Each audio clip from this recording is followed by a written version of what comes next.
Hello, ke Kholsing official page YouTube channel thir tu zong song te chi bei ve ko le khu athanga kan huang khuan tlangwal zo lian puya ten vokin an sameka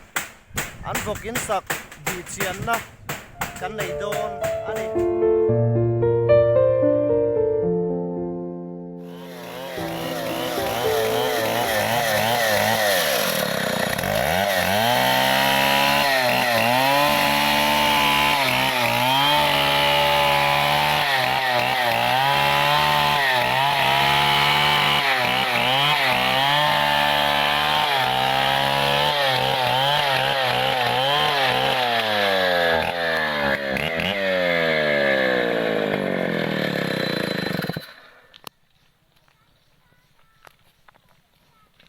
ei tuna hian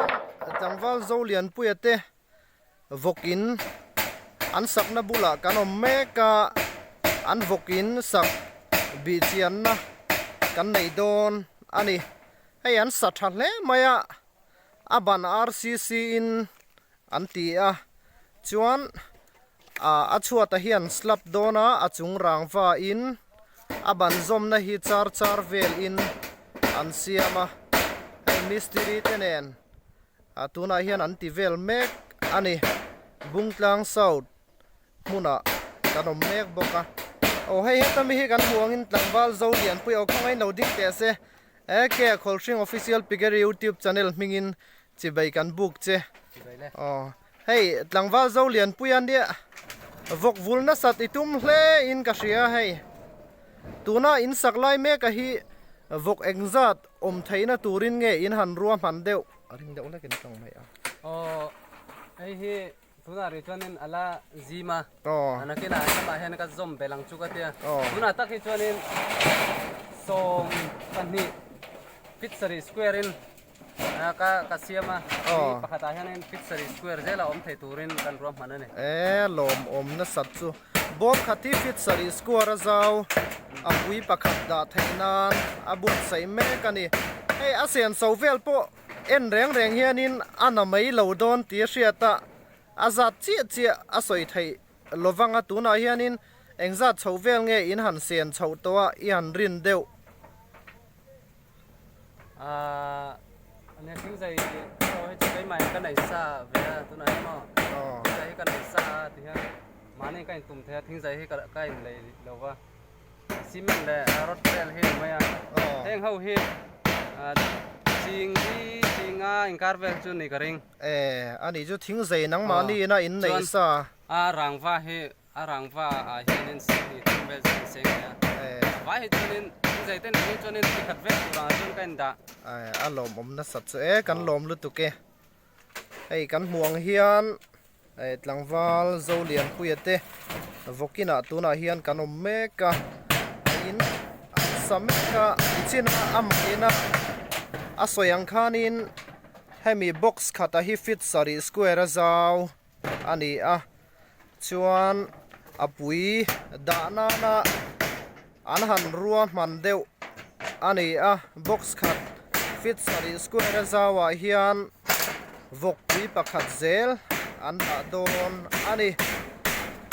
hei zoram hun sang letlang sang vok vul tu te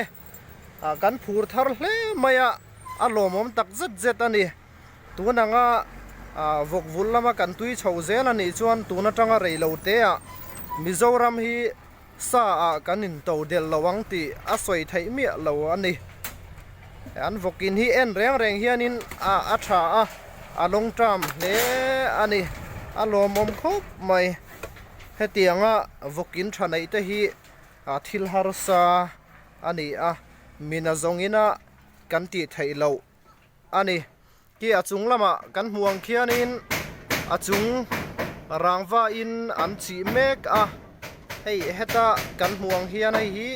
fit sari square ban le ban kar zau zong hi fit sari square zel ani ta chuan an ruam man dan hi fel fai khop maya hei alaya hian